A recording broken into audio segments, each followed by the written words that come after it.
Ang modus niya is gumagamit siya ng dummy account through Messenger. Kinokontak niya yung mga applicants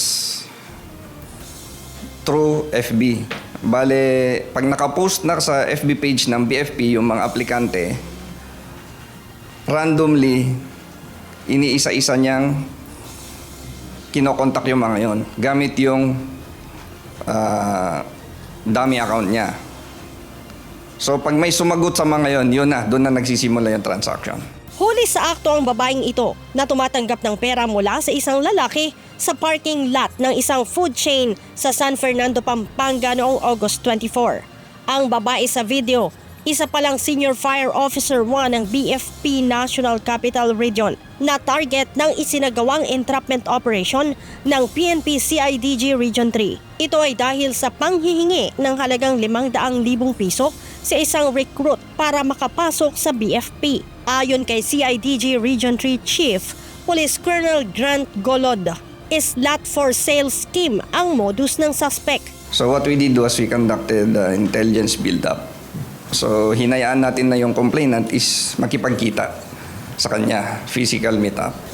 So on August 23, pinayagan namin si complainant na makipagkita sa Pasay City.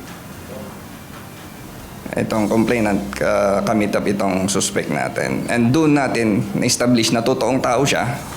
Mayroon na tayong mukha and ipinakita niya yung ID niya sa ating complainant.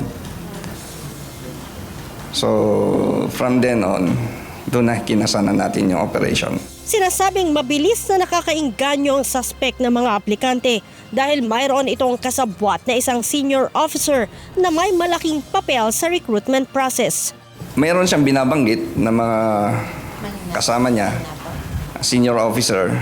But I'm sorry, I'm not at liberty to disclose right now kung sino kasi may ongoing case build-up natin sa kanya.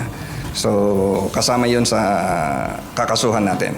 Inalis na sa pwesto ang naarestong SFO1 habang patuloy naman ang investigasyon sa opisyal na kasabwat nito. Yes, kasama na yon. Relieve lang, no? Relieve from the post. Automatic yon. Pero yung due process sa mismong dismissal from the service ay may due process yun. Yun po, patuloy ang ginagawa naming halimbawang backtracking at saka yung alam naman ng kapulisan yan. No? So again, nakikipag-partnership kami sa kapulisan kung ano man ang makala pa nilang mga karagdagang ebidensya na nagdidiin o nagpapatunay na may mga kasabwat talaga. Lumalabas pa sa investigasyon ng CIDG na isang taon nang ginagawa ng suspect ang kanyang modus. Sa katunayan, mayroon ng 4 na naunang aplikante ang nakapagbayad dito ng tig-100,000 piso. Doon sa naunang 4, according to her, was tigwa 100,000 ang nakuha niya. Pero itong pang-5, ang asking niya rito was 500,000. We'll refer that muna sa aming legal, no? Kung ano ang magiging proseso. Kasi depende sa magiging kalabasan ng investigation. Sila ba talaga ay nagbayad or napilitan? So depende po sa magiging outcome ng investigation. Sinasabing umaabot sa 20 hanggang 30,000 ang aplikante sa Bureau of Fire Protection. Subalit nasa 2,500 lamang ang kanilang kinukuha o yung tinatawag na kota. Ang nahuling suspect ay nakakulong na sa CIDG Zambales at nakaharap sa kasong robbery extortion in relation to anti-cybercrime law. Leia Ilagan, UNTV, News and Rescue.